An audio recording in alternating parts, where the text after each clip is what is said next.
Nouvelles héroïnes. Salut toi, nouvelle héroïne. Cette semaine, tu as pu écouter et certainement découvrir l'histoire d'Emma Watson, celle qui se cache derrière l'incroyable Hermione Granger dans la saga Harry Potter. Mais Emma, ce n'est pas que la grande sœur d'Hermione, c'est aussi une femme engagée pour l'égalité filles-garçons. À l'âge de 24 ans, elle avait fait un discours vibrant et puissant à la tribune de l'ONU. Alors aujourd'hui, je te propose de tendre l'oreille pour en écouter son intégralité. Nouvelles héroïnes. Vos Excellences, Monsieur le secrétaire général de l'ONU, Monsieur le président de l'Assemblée générale, Madame la directrice exécutive d'ONU Femmes et chers invités distingués. Aujourd'hui, nous lançons une campagne appelée E for She. Je m'adresse à vous parce que nous avons besoin de votre aide. Nous voulons mettre fin à l'inégalité entre les sexes. Et pour cela, nous avons besoin de tout le monde. C'est la première campagne de ce type à l'ONU. Nous voulons mobiliser autant d'hommes et de garçons que possible pour qu'ils deviennent des défenseurs du changement. Et nous ne voulons pas seulement en parler, nous voulons rendre ce changement tangible. J'ai été nommée ambassadrice de bonne volonté pour ONU Femmes il y a 6 mois. Et plus je parlais du féminisme, plus je réalisais que la lutte pour les droits des femmes est trop souvent associée à la haine des hommes. S'il y a une chose dont je suis certaine, c'est que cela doit cesser. Pour mémoire, le féminisme, par définition, est la croyance que les hommes et les femmes devraient avoir les mêmes droits et opportunités. C'est la théorie de l'égalité politique, économique et sociale entre les sexes. J'ai commencé à remettre en question les préjugés liés au genre très tôt. À 8 ans, j'étais perplexe d'être appelée autoritaire, simplement parce que je voulais diriger les pièces de théâtre que nous montions pour nos parents, alors que ce n'était pas le cas pour les garçons. À 14 ans, certains médias ont commencé à me sexualiser.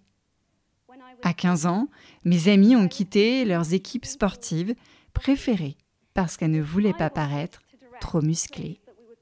À 18 ans, mes amis masculins n'arrivaient pas à exprimer leurs émotions. J'ai alors décidé que j'étais féministe, et cela me semblait simple. Mais mes recherches récentes m'ont montré que le féminisme est devenu un mot impopulaire. Les femmes choisissent de ne pas s'identifier comme féministes. Apparemment, je fais partie de celles dont les expressions sont perçues comme trop fortes, trop agressives, isolantes, anti-hommes, voire peu attirantes. Pourquoi ce mot est-il devenu si inconfortable ? Je viens de Grande-Bretagne et je pense qu'il est juste que je sois payée autant que mes collègues masculins. Je pense qu'il est juste de pouvoir rendre des décisions concernant mon propre corps. Je pense qu'il est juste que les femmes participent en mon nom aux politiques et décisions qui affecteront ma vie. Mais malheureusement, il n'y a aucun pays dans le monde où toutes les femmes peuvent s'attendre à recevoir ces droits. Ces droits, je les considère comme des droits humains. Mais je suis l'une des chanceuses. Ma vie est un privilège, car mes parents ne m'ont pas aimée moins parce que j'étais une fille. Mon école ne m'a pas limitée parce que j'étais une fille. Mes mentors n'ont pas supposé que j'irais moins loin parce que je pourrais un jour avoir un enfant. Ces influences ont été les ambassadeurs de l'égalité des sexes qui m'ont façonnée. Nous avons besoin de plus de ces ambassadeurs. Si vous détestez toujours le mot féminisme, ce n'est pas le mot qui est important, mais l'idée et l'ambition qui se cachent derrière. Car toutes les femmes n'ont pas reçu les mêmes droits que moi. En fait, très peu l'ont reçu. En 1997, Hillary Clinton a prononcé un discours célèbre à Pékin, en Chine, sur les droits des femmes. Malheureusement, beaucoup des choses qu'elle voulait changer sont encore vraies aujourd'hui. Ce qui m'a le plus frappée, c'est que moins de 30% de l'audience étaient des hommes.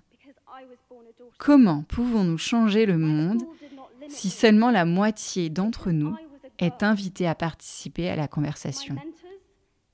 Messieurs, j'aimerais saisir cette occasion pour vous adresser une invitation formelle. L'égalité des sexes est aussi votre problème.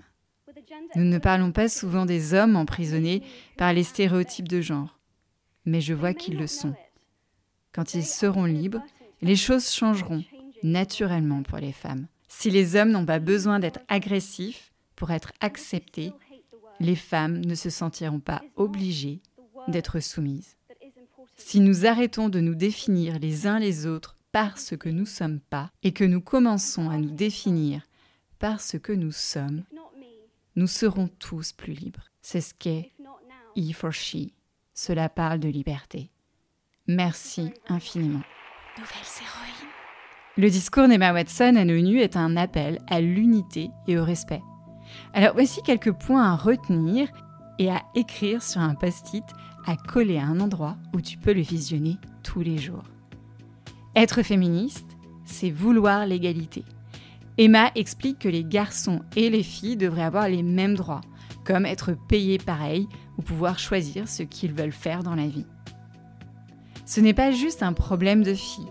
Les garçons aussi souffrent parfois des règles imposées par la société. Par exemple, ils peuvent avoir du mal à exprimer leurs émotions.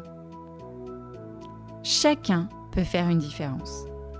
Elle dit que tout le monde, même toi, peut aider à changer les choses, juste en défendant l'idée que les garçons et les filles sont égaux et tu peux déjà le faire à l'école ou au collège. Et enfin, crois en toi. Si quelqu'un te dit que tu ne peux pas faire quelque chose parce que tu es une fille, rappelle-toi qu'Emma Watson dit que tu es capable de tout. Merci à toi, nouvelle héroïne, de m'écouter toutes les semaines. Nouvelles héroïnes. Nouvelles héroïnes. Nouvelles héroïnes. Nouvelles héroïnes. Nouvelles héroïnes.